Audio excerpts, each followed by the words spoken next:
Alhamdulillahirabbil alamin. Sampun rampung dereng manten kakung Mbak Eli? Dereng rampung manten kakung. Mas Miko sampun rampung. Monggo Sang Subo Manggala. Sang Subo Manggala dipun aturi bedol kembar mayang nderekaken lampahipun manten kakung tumuju wonten ngajeng. Nah, monggo Sang Subo Manggala. Duh enguni Kadya Widodari Mas kembar mayange gawanen nderekno manten kakung Mas Bagus Jatmika.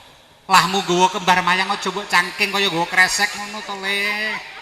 Iki gaweane angel nang dhuwur pundak. Kang wis labuh labet mring Gusti.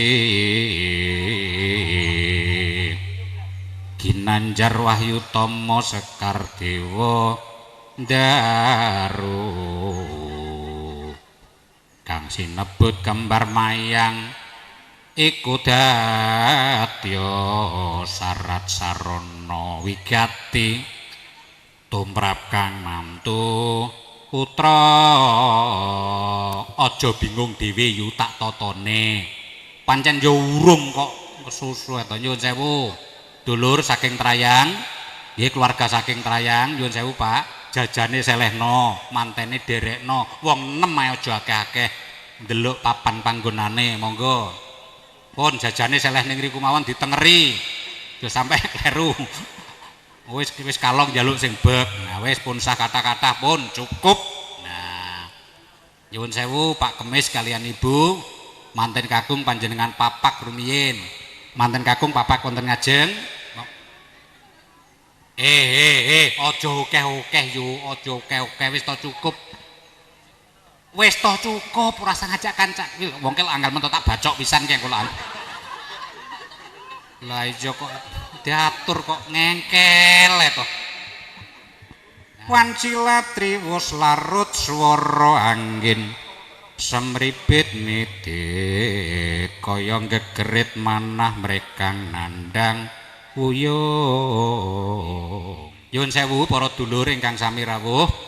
Saderengipun adicara panggih manten kawiwitan kula wakil saking nyanpun Bapak Kemis Ibu Warsinah nyuwun tambahing donga pangestu wonten ngarsa panjenengan ingkang sepisan monggo sareng-sareng maos serat Al-Fatihah. Kang sepisan katur dumateng junjungan kula panjenengan sami Kanjeng Nabi Muhammad sallallahu alaihi wasallam garwa putra miwah para sahabatipun. Waosan suratul Fatihah mugi katur dumateng putra manten kekalih Sriwati Yunita miwah Bagus Jatmika. Mugi-mugi anggenipun badhe ngancik ing aleming bebrayan Gusti Allah paringa kanikmatan donya prapteng delahan. Amin ya rabbal alamin. Ridhoilillahi taala fi syafaati Rasulullah sallallahu alaihi wasallam. Al-Fatihah. A'udzubillahi minasyaitonirrajim. Bismillahirrahmanirrahim. Alhamdulillahirabbil alamin arrahmanirrahim maliki yaumiddin iyyaka na'budu wa iyyaka nasta'in ihdinas siratal mustaqim siratal ladzina an'amta 'alaihim ghairil maghdubi 'alaihim waladdallin amin. Barakallahu laka wa baraka 'alaika wa jama'a bainakum bi khair. Barakallahu laka wa baraka 'alaika wa jama'a bainakum bi khair. Barakallahu laka wa baraka alaika wa jama'a bainakum bi khair. Alhamdulillahirabbil alamin. Nyuwun sewu monggo kula aturi jumeneng sawentawis silahkan berdiri Bapak Ibu Mas Kadro diiringi srokal nggih Mas. Allahumma sholli ala Muhammad. Ya Nabi monggo Mas Miko alon-alon.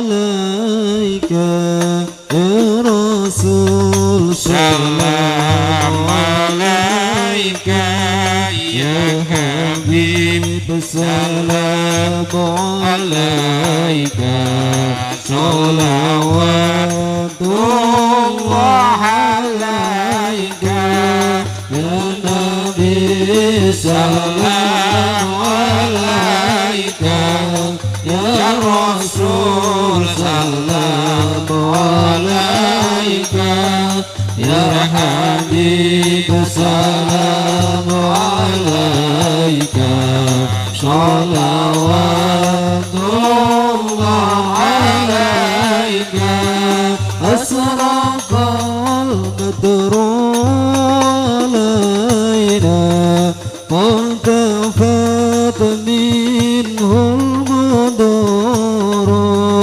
مثل حسنك ما رأينا أنت يا وجه سرور الله يا ربي سلام عليك يا رسول سلام عليك يا حبيب سلام عليك صلوات الله عليك أنت شمس أنت بدر أنت نور فوق نوري أنت إكسير قولي أنت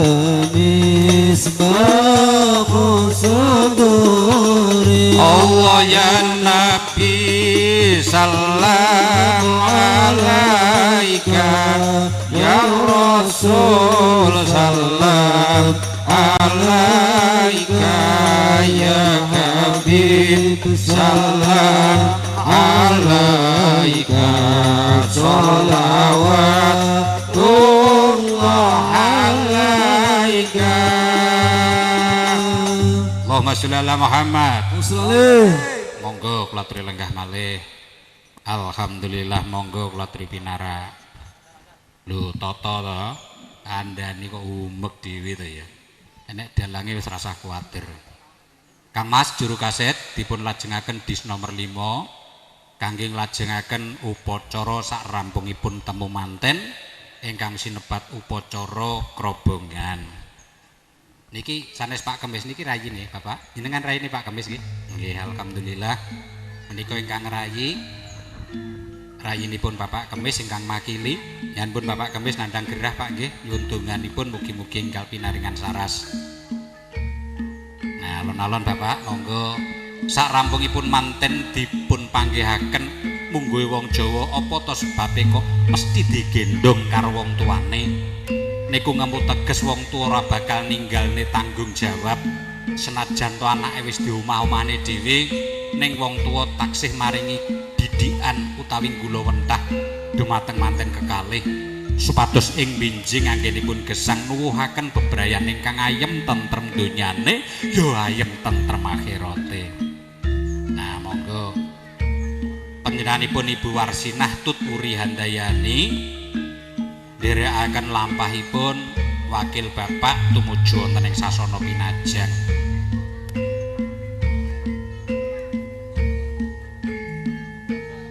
Wis jejeren kono ae Mas, jejeren kono ae masalah engko diunggahne nang genteng nah wis terakhir ae. Nah, monggo. Ojo nang isor sik aja melok munggah. Sesampunipun dumugi papan panggenan ingkang sinedya adicara krobongan kalajengaken wontenipun bobot timbang ya timbang pangkon. Pak, sampean lungguh ning kono mantune pangkunen, Pak. Nah, aja kesusu medun ya, Pak. Lungguh rada begagah, Pak, nang tengah-tengah begagah. Mas Miko, maratuwa lungguh ana, Mas. Gak apa-apa lungguh ana, lungguh. Plek. Nah, lungguh ana, Nduk, bapake. Kok ning ya saiki tok ya kaya sesuk gak pareng lungguhi maratuwa kok. Maratuwamu mulih kok sawah roro mbok lungguhi ngono. Dipun timbang Mika kalian Sriwati abot ingkang pundi? Sesampunipun kalampahan sedaya padha abote tegesipun anggenipun gulawentah Bapak Kemis tumraping manten kekalih ora bakal dibedakne. Ndi anak mantu, ndi anake dhewe. Sedaya dipun rengkuh kanthi sae supados ayem tentrem bebrayane. Bobot timbang sampun rampung. Monggo Mbak Eli dipun lajengaken tanem jero tanem lebet. Nyuwun sewu amprih adile Mbak Eli menika Bu Warsinah nglenggahne manten putri. Bu, jenengan mriko. Pak, jenengan manten kakung, jenengan lenggahken sareng-sareng. Lungguhno Pak, sampean madhep ngulon. Lho, kene lho Pak, nek kene madhep ngulon. Adepono manten ya. Iki kok angel men to ya, kene lho Pak.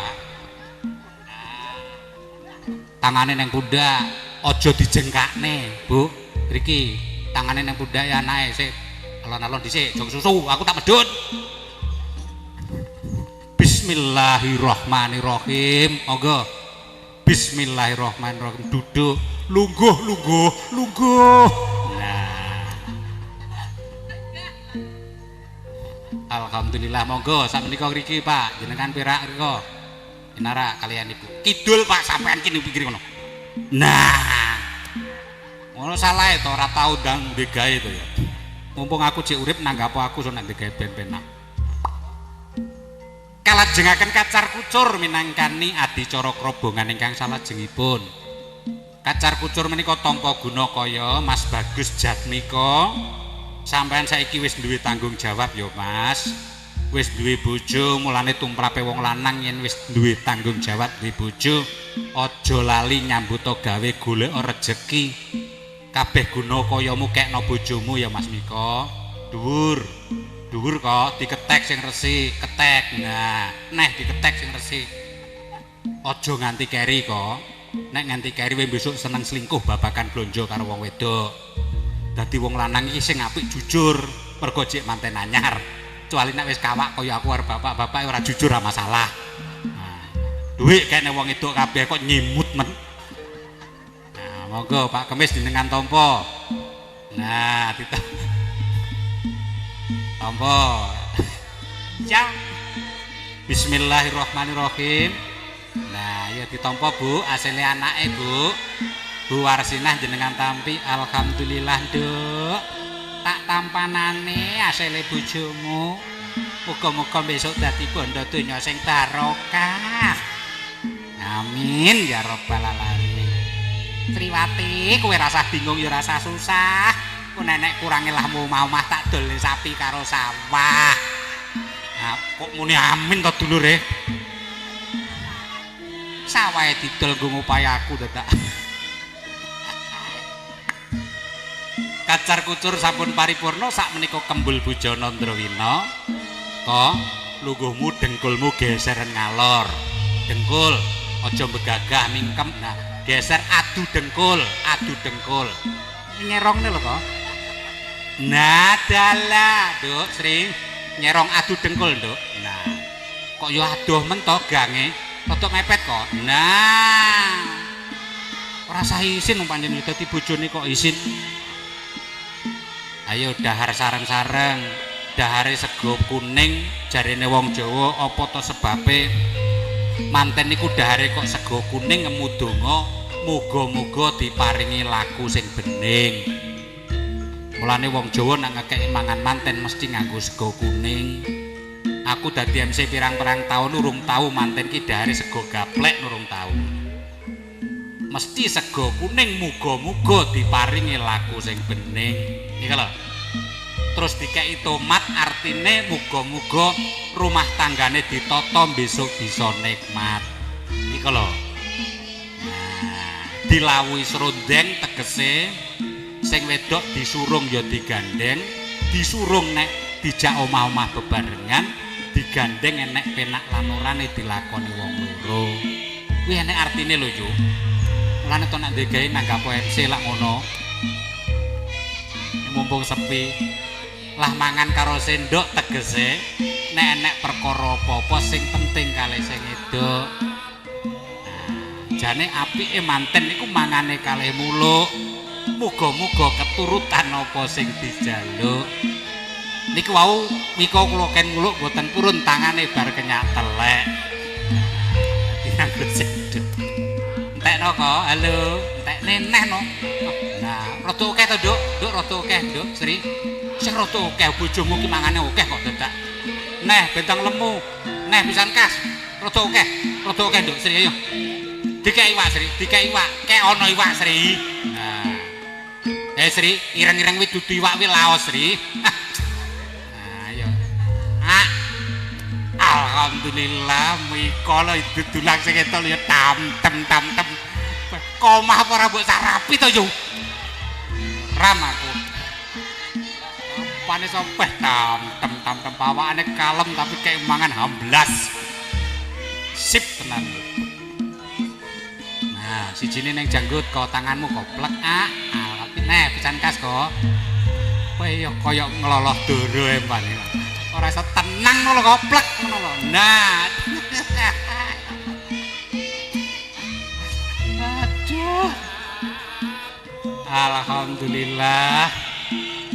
Mangane diadai piring tegese piring pituduhe Gusti sing peparing jatmika diduduhne judone ana ndadapan kene. Piringe dilemeki godhong, tangga-tangga diundang supaya bendong nek jatmika ki mantune Pak Kemis. Pak Kemis niku dulure lanang Pak Rebo, adike Pak Jumat. Iki napa to guyu lah muka kelan kok iso ora nanggap ginyo nang digawe. Nah, ngombene diadai gelas tegese nek tugel gak kenek dilas. Karepe wong biyen nek wis omah-omah ki ora oleh pisah utawa pegatan. Mulane teng pundi-pundi manten niku ngombene diadai gelas yo. Nek diadai timba niku ngombene sapi. Paham nggih? Nyuwun sewu Kang Mas juru kaset. Kula nyuwun dis nomor 8, Mas. Nggih persiapan rawuhipun kadang besan Pak Darno nderek napa mboten? Mboten saged nderek wakilan nggih. Wakilipun Pak Darno kalian Ibu Sriana. Nggih monggo wakil kadang besan. Tun ndang budal Tun karo belajar yu Tun. Karo belajar yu Tun sok penak ndhegae ben gak kiduk. Makane to yu Tun ki petal buwo tibanar ndhegae to ya.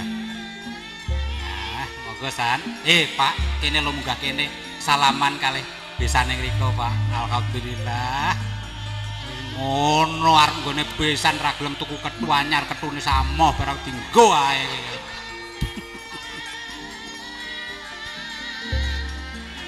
Nek la keton dijomplangne ya Jokowi ae tobat. Tambahno titik Mas, monggo ngene. Ora apa-apa guyon lah. Nyuwun sewu. Sarampungipun putra pinanganten satata lenggah dahar sesarengan ing wedal menika kalajengaken sungkem wonten ngarsanipun Rama saha Ibu. Bojomu gandengen jatmika njaluka donga karo Bapak Ibu. Muga-muga apa kang kok sedya kasembadan ya nggir. Duh Rama saha Ibu ingkang dahat kinurmatan, aja ndongkrong kok dengkule selek, aja ndongkrong aja ndongkrong dengkulmu seleno. Nah wong kon njaluk donga lah kok ndongkrong kaya neng kali. Walah kok miko emang dadi manten tekan omah sikilmu ya ora mbok isuwi to Le toh. Kula nyuwun donga pangestunipun Rama saha Ibu. Muga-muga Gusti Allah barokah sedayanipun. Walah nggih anakku bocah ayu Sriwati Junita. Tak dongakne ya Nduk. Muga-muga keturutan apa kang kok karepake. Lamu mau mah ayam tentrem selawase yo nggih. Nggih Bapak saha Ibu matur nembah nuwun.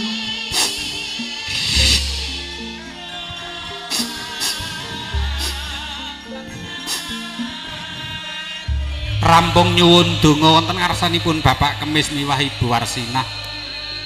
Putra pinanganten ngabiyantara wonten ngarsanipun kadang besan Sutrisno panjenenganipun Bapak Sudarno Ibu Sriana ingkang dipun wakili kadangipun. Duh Bapak kaliyan Ibu, kula tansah nyuwun donga pangestu mugi-mugi anggen kula bedah praja mboyong putri saking laladan babatan ngriki dadapan ngriki Gusti Allah paring ana kanikmatan. Donga pangestu panjenengan dipun ijabahi anggen kula nyusun bali wisma ayem tentrem sak lami-laminipun. Aja kuwatir anakku bocah bagus jatmika. Tak dongakne ya nggir, muga-muga slamet ora ana alangan apa-apa. lah omah-omah ayem tentrem selawas-lawase. Nggih, matur nembah nuwun.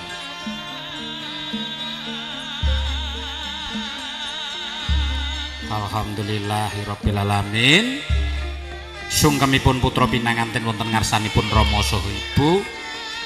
Ugi tinambahan saking donga pangestunipun para lenggah.